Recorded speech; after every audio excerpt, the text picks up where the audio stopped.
tersebut terlihat terlalu kuat atau terlalu tangguh untuk dihancurkan.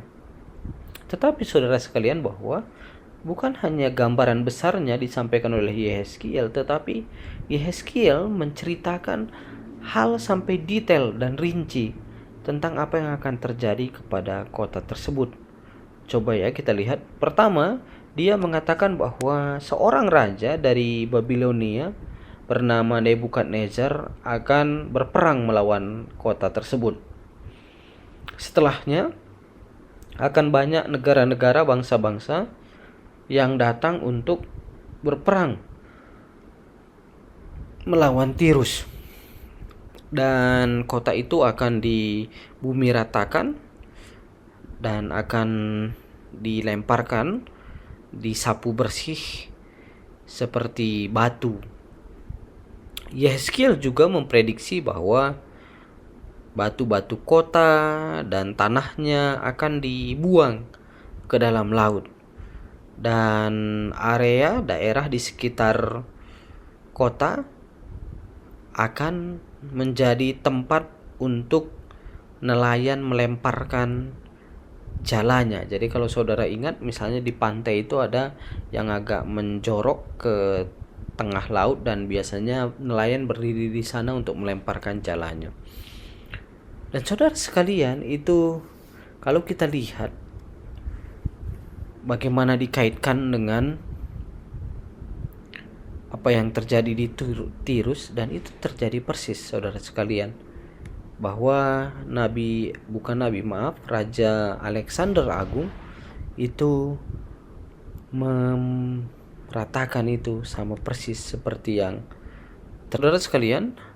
Hal lain juga, mari kita lihat bagaimana Daniel memprediksi atau menuliskan suatu prediksi tentang sebuah tanduk, saudara sekalian. Jadi kalau misalnya saudara lihat di Daniel 8 dan Daniel 11, disebutkan bahwa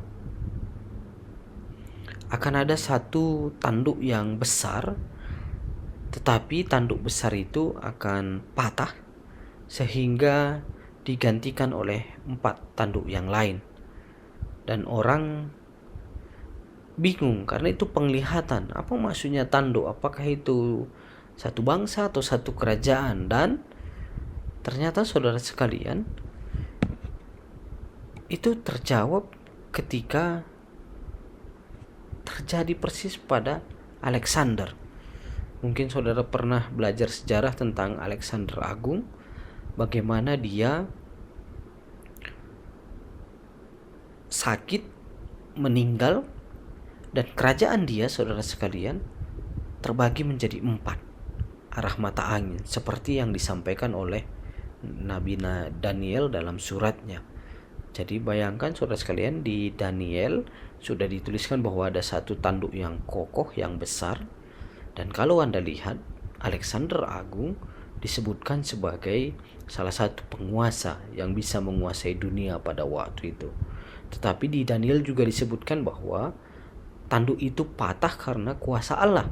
Dan kalau kita lihat, Alexander meninggal bukan karena kalah perang, tapi dia meninggal karena kita tidak tahu, tetapi informasinya adalah sakit. Artinya bukan buatan manusia dia meninggal. Dan di kitab Daniel disebutkan bahwa akan muncul 4 tanduk lain yang akan lebih kecil lah, tidak mungkin menyamai tanduk utama. Dan kalau saudara lihat bahwa ketika Alexander meninggal, nanti Anda bisa baca sejarahnya bahwa ada 4 jenderalnya yang menggantikan dia, dan mereka menjadi dibagi ke dalam 4 arah mata angin. Kalau saudara lihat di depan ada Ptolemy, ada Seleucus, ada Lysimachus, dan Cassander. Jadi saudara sekalian, mari kita lihat bahwa penglihatan Daniel itu terjadi pada tahun 550 sebelum Masehi. Kematian Alexander dan terbaginya menjadi 4 kerajaan adalah tahun 323 sebelum Masehi. Jadi selisih penglihatan itu, saudara sekalian, adalah 227 tahun. Daniel, Tuhan minta untuk menuliskan itu, mendapat penglihatan, dan itu terjadi 227 tahun kemudian. Sedangkan kita tahu Alexander saja meninggalnya di usia 30-an. Berarti ada beberapa generasi sebelum itu betul-betul terjadi, saudara sekalian.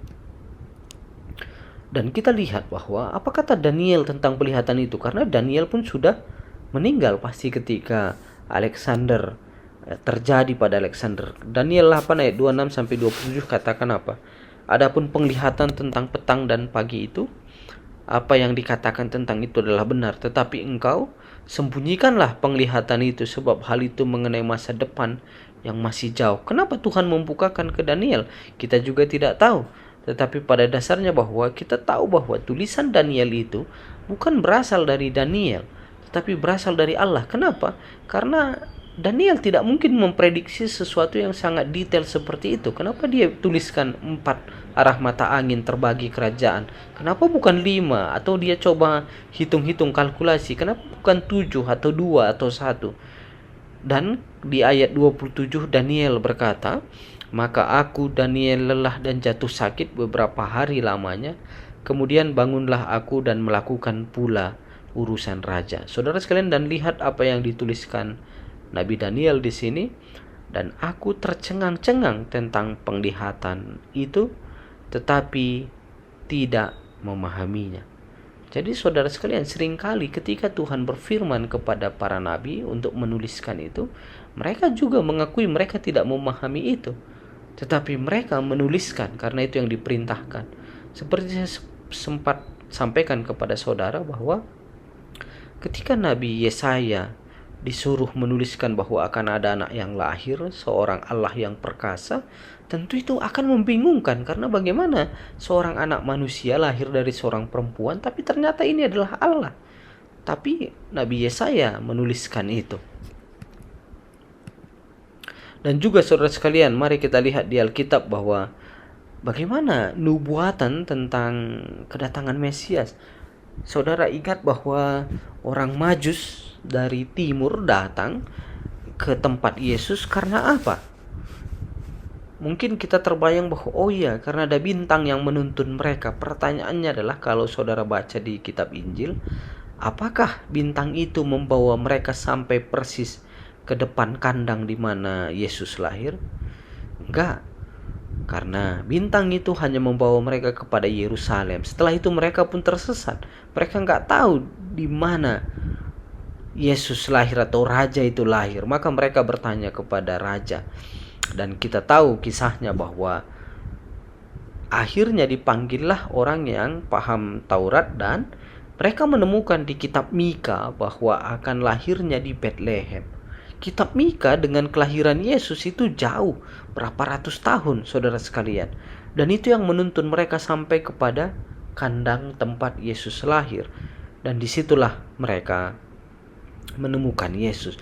Jadi kelahiran Yesus sudah dituliskan di kitab Mika. Termasuk kematian Yesus, saudara sekalian. Yesus sudah dituliskan akan mati di kayu salib, akan mengalami penderitaan. Makanya Yesus beberapa kali, saudara ingat di kitab Injil berapa kali dia mengatakan kepada murid-muridnya bahwa dia akan mati dan akan bangkit pada hari ketiga, sampai Petrus sendiri mengatakan jangan ngomong gitu, karena Petrus berharap Yesus menjadi raja bagi orang Israel yang saat itu sedang dijajah Romawi, dan dia merasa wah ini raja yang dicari-cari orang Israel. Tetapi Yesus bilang, menegur Petrus bahwa dia tidak memahami maksud Allah. Jadi saudara sekalian, kematian Yesus pun sudah dituliskan. Makanya kata Paulus, kalau Yesus nggak mati dan nggak bangkit lagi, maka sia-sialah pemberitaan kami, sia-sialah upaya Paulus yang mengabarkan Injil dengan sedemikian keras. Karena kalau begitu berarti tidak ada keselamatan, kata Paulus, saudara sekalian. Dan ini juga menjawab, apakah Thomas itu, Injil Thomas itu termasuk Injil? Dan orang selalu bilang, mungkin banyak Anda dengar bahwa wah, ditemukan kitab Injil Thomas di satu daerah. Saudara sekalian, Injil Thomas yang disebut Injil Thomas itu bukan barang baru, dan itu sudah diketahui sejak 1900 tahun yang lalu. Dan oleh bapak-bapak gereja, Injil Thomas ditolak bukan sebagai bagian dari Injil. Kenapa? Ketika mereka menolak, berarti mereka mengatakan bahwa tulisan ini bukan firman Tuhan. Dari mana dasarnya mereka mengetahui bahwa tulisan itu bukan firman Tuhan, saudara sekalian? Kalau kita anggaplah Injil Thomas itu, salah satu di sana ketika mereka membaca, bapak-bapak gereja kita membaca tentang surat itu, ketika dulu mereka dalam proses mengkanonisasi atau mengukur atau mengumpulkan kitab-kitab untuk digabungkan satu karena ini adalah firman Tuhan, mereka melihat Thomas itu bukanlah Injil yang berasal dari Tuhan. Karena apa? Karena ketika mereka melihat bagaimana Yesus di kayu salib, kalau saudara ingat, ketika Yesus di kayu salib, dia mengucapkan Eli Eli lama sabachthani, artinya adalah Allahku Allahku mengapa engkau meninggalkan aku. Itu yang diucapkan oleh Yesus yang kita lihat dari kitab Injil yang ada di Alkitab kita. Tetapi di Thomas itu, surat Thomas, bukan itu yang dituliskan, tetapi dituliskan kalimat Yesus adalah kekuatanku, kekuatanku, kenapa engkau meninggalkan aku. Jadi yang ditanyakan Yesus adalah kekuatannya.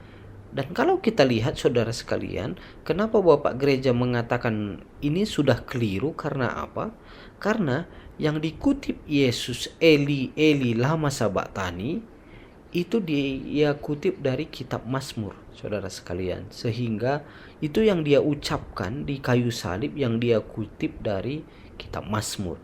Sehingga ketika di surat Thomas mengucapkan yang lain, mereka sudah tahu, oh ini bukan surat yang benar dari Tuhan. Bukan surat yang ditulis oleh Thomas yang merupakan murid Yesus yang tidak percaya kalau belum mencucukkan ini. Bukan, ini pasti fake atau palsu. Sehingga Bapak Gereja pada zaman itu, orang-orang yang dalam pelayanan di Kristen, mereka bilang ini bukan bagian dari Injil, ini bukan firman Tuhan, karena isinya tidak sesuai dengan fakta. Nah, jadi saudara sekalian, dengan apa yang dituliskan, kalau ada seseorang atau sesuatu, misalnya anggaplah 18 buku yang dapat memprediksi masa depan dan tepat 100%, maka orang itu atau buku itu pastilah dikirim secara langsung dari Allah. Dan Alkitab yang kita pegang itu membicarakan banyak masa depan, ada yang sudah terjadi seperti kota Tirus, seperti Alexander Agung, tapi ada juga yang belum.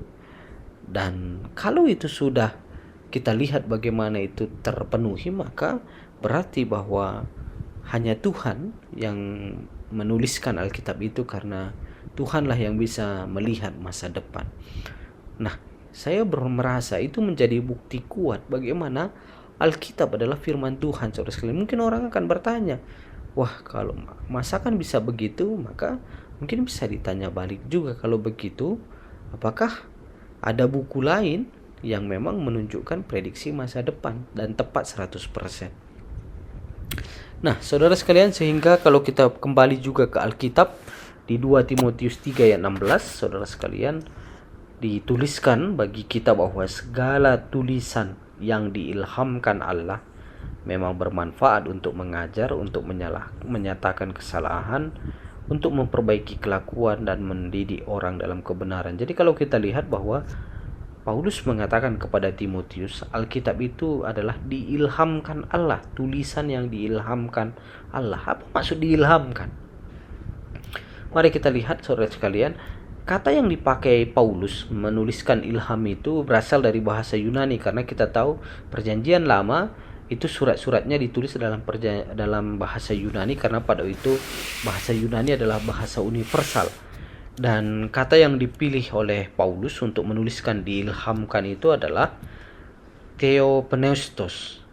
Kata ini terdiri dari dua suku kata, theos yang artinya adalah Allah, makanya Anda ingat misalnya teologi gitu, ilmu tentang Allah gitu, yang artinya Allah, dan pneo yang artinya bernafas, saudara sekalian. Jadi pneo artinya bernafas. Jadi diilhamkan Allah atau theopneustos artinya adalah Allah menafaskan menghembuskan kepada orang-orang sehingga dia yang menuliskan begitu. Apakah isinya dari Allah, tapi gaya bahasanya mungkin tergantung orangnya yang menuliskannya. Makanya kalau saudara lihat misalnya seperti Injil Matius, Markus, Lukas,